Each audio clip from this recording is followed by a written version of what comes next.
আল্লামা সাঈদীকে কি কষ্টটা দিয়ে মারা হয়েছে।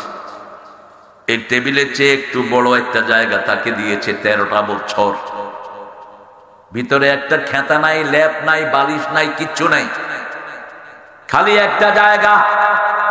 জেলখানার কয়েদিরা 4-5টা কম্বল একসাথে করে ওনাকে শোয়ার জন্য দিয়েছেন। 2-3টা কম্বল দিয়ে একটা বালিশ বানিয়ে দিয়েছেন। সেখানেই বসে তাহাজ্জুদ করতেন সাঈদী, সেখানেই বসে আল্লাহর কাছে হাত তুলতেন।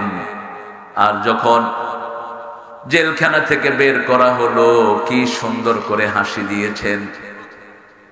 পিজি হসপিটালে যখন মারতে নেওয়া হয়, প্রথম ঢুকাইছে গাজীপুর হসপিটালে মারবে, কিন্তু গাজীপুরের লোকেরা খবর পেয়ে হসপিটাল ঘিরে ফেলে।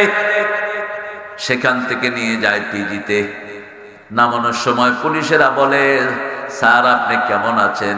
হাসি দিয়ে বলছে, আলহামদুলিল্লাহ, তোমরা আমার খবর নিয়েছো, আমাকে আল্লাহ ভালো রেখেছেন। কি সুন্দর হাসি দিয়ে বিদায় নিলেন। একটা কথা তিনি প্রমাণ করে গেলেন, আল্লাহর কোরআনের জন্য কারো সাথে আপোষ করা যাবে?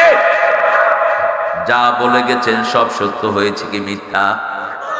বলেছে বেশি তেড়ি বেড়ি করো না, তোমরা আছো গাছের গোড়ায়, তোমরা আগাবাদী, আমরা মৌলবাদী, গোড়াবাদী।